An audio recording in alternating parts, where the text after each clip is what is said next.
Mike, congratulations on a 3-0 win against Harrogate Railway Firsts. You must be very pleased. Yeah, we're ecstatic. We're ecstatic just to navigate the game and take the victory and be in the hat for the next round, really. Really pleased with the team. It was a heavy pitch, difficult pitch to play on for both teams. I think you probably coped with the conditions slightly better than Harrogate Railway. You seem to enjoy getting and playing down the wings against them. Yeah, well, first half I thought Railway were on the front foot and they were getting to the first balls quicker than we were. We were more reactive. And we always knew that down the sides is where we were going to hurt them because we couldn't play in the middle. It was just unplayable at times. And it was just a case of putting it into right areas with the right quality and hoping the girls could combine to make 2v1s in wide areas or in central to get joy. But yeah, it was a difficult pitch to play, that is for sure. So I'm glad we did it. First half, and Maria pulled out a fantastic save to deny Railway going 1 goal in front with a save down low to her right just inside the post and pushed the ball around for a corner. Your heart must have skipped a beat at that moment.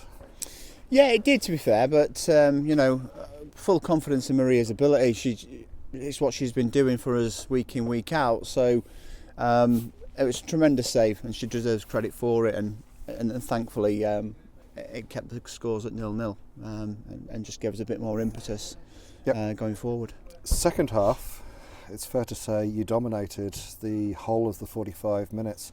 You spent most of the time in the Railway half and you created a good number of chances from which you obviously scored 3. Yeah, at half time, as we said to the girls in there, that we're playing into the better half of the pitch. The dagger end side of the pitch is a lot more heavier in wide areas as well, especially at the top right of the pitch where it slopes. It was heavy. So we were always going to get joy in them wider areas if we can get it into the right places and the right people. And that's what we did. And we ended up being predominantly camped. Just had to guard against the long clearances and the break of the ball and making sure we had the cover on to do things right. But, I thought we played some really good stuff in there in difficult conditions. And when the goals came, they came just at the right times, didn't they? Just after the restart, and then probably about midway through, and then the safety of the third goal. Were you pleased with how the goals were taken? I think Cass's goal, where she hit high, was so well hit, and it seemed to give them an amount of freedom to play after that.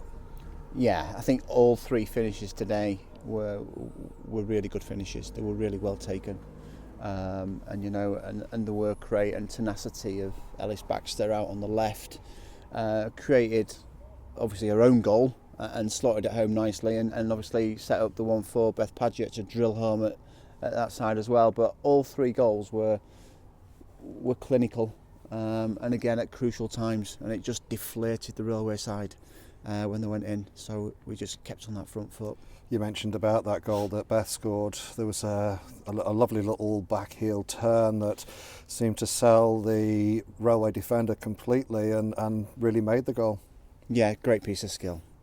She's got that in her locker. She does it in training every week. Doesn't always come off, but today it's come off, and she's got the rewards for it, or we've got the rewards for it from that skill.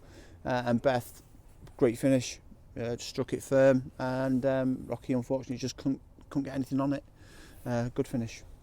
So you've talked about 3 good goals. Which one would be your goal of the game? I think potentially Cass Lane's. Just the way it was just struck so sweetly and went into the far corner. I think it was just a great strike. And a really tough question, because I know that all the players and the subs played really, really well. But who would be your player of the match? So many contenders for this. We had a little conversation on the sideline. Chloe Hickson had a solid game at right back, up and down all day. Played the ball in good areas. Bella Richardson on the far side, the link-up play with Alice Baxter, another one that came into the fray. Emily Crispin in the middle of the park, driving force within there. All did superb, but we've gone with Sarah Parks for all-round organisation, tenacity on the tackle, and recovery of covering people that were balls played over the top. So we've gone with Sarah Parks as the player of the game. Right, well, congratulations on the win, and into the next round you go. Anybody you want to avoid in the next round? No, we're just taking it a game at a time, and what will be will be. As long as the girls apply themselves like they have done throughout this season and show up and believe in each other and work hard for each other, I don't mind who we get. And one last comment. I suppose this could be a portent for next season when you could be in the same league as Railway, having 2 local derbies. Yeah, it'd be great. Be great for the game. Looking forward to it. We've got to get there first, but I am looking forward to it.